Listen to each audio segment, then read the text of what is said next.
bandeirantes foram os primeiros desbravadores do Brasil. Ao abrir caminhos nas florestas em busca de riquezas, empurraram as fronteiras brasileiras para além da linha imaginária do Tratado de Tordesilhas. Mas quem eram essas pessoas? De onde elas vinham? Que motivos tinham para se aventurar em terras desconhecidas? Uma grande parte desses construtores do Brasil eram de origem judaica. Hoje nós temos notícia deles, sabemos que eles vieram para o Brasil fugitivos de Portugal. Foi a ânsia de liberdade, a ânsia de um mundo livre, que levou realmente a grande parte dos bandeirantes para essas regiões aqui inóspitas de São Paulo. Não foi só uma vontade de enriquecimento, foi a busca realmente de uma terra prometida. Antônio Raposo Tavares foi um desses homens.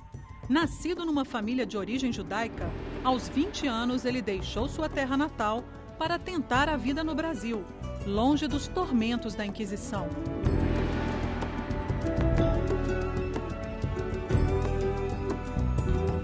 Em pouco tempo, se estabeleceu na vila de São Paulo e desde cedo se envolveu com expedições para aprisionar índios e explorar terras desconhecidas.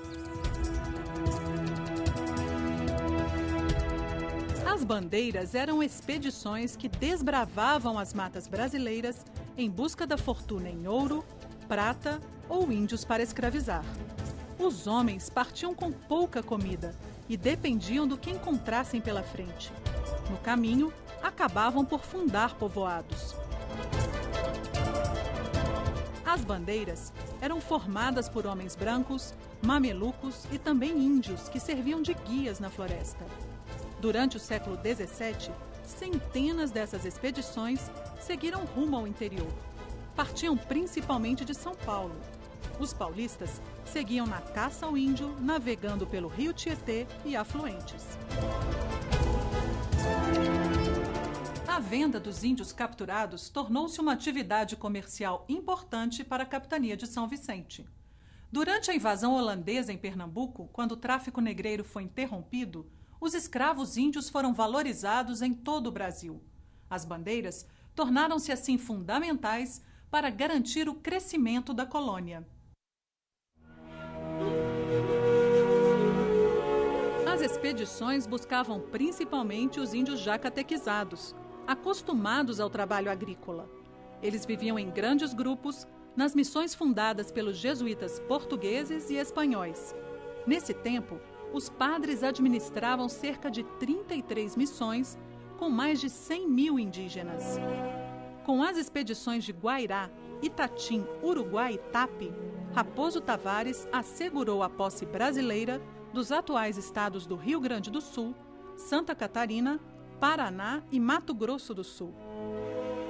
Os jesuítas, nós sabemos hoje, não temos ilusões, usavam os índios como força de trabalho, como mão de obra de trabalho. E muitos documentos mostram que índios queriam vir embora com os bandeirantes. Entre uma expedição e outra, Raposo tornou-se juiz ordinário da Vila de São Paulo e ouvidor da capitania de São Vicente. Logo na primeira disputa entre os jesuítas e as autoridades civis, Raposo renegou a autoridade católica, expulsou os padres e lhes tomou todos os indígenas.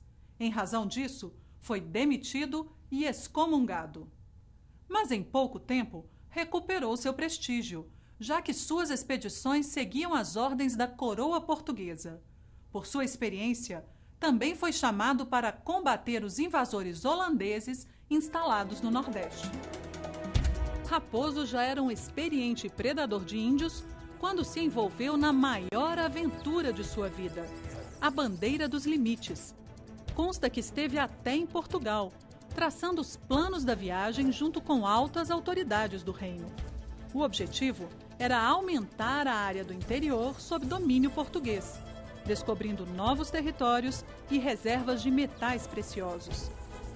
Considerada a primeira viagem em torno do território brasileiro, partiu de São Paulo em 1648. Era formada por brancos, mamelucos e mais de 1000 índios. Dividida em 2 grupos, a expedição desceu o rio Tietê até o rio Paraná e o rio Aquidauana. Às margens do rio Paraguai, os bandeirantes ocuparam a redução de Santa Bárbara. Depois de unificada, a bandeira avançou em direção à Cordilheira dos Andes. Seguiu o rumo das notícias de ouro e prata encontrados na América Espanhola. Mas em vez de riquezas, o grupo se deparou com tempestades, ataques de índios e doenças. Em meados de 1651, a bandeira empreendeu sua etapa final. Seguiu pelo Rio Grande até o Rio Madeira e atingiu o Rio Amazonas. Chegou ao Pará com a tropa reduzida a menos de 100 pessoas. Regressou até a capitania de São Vicente pelo litoral atlântico.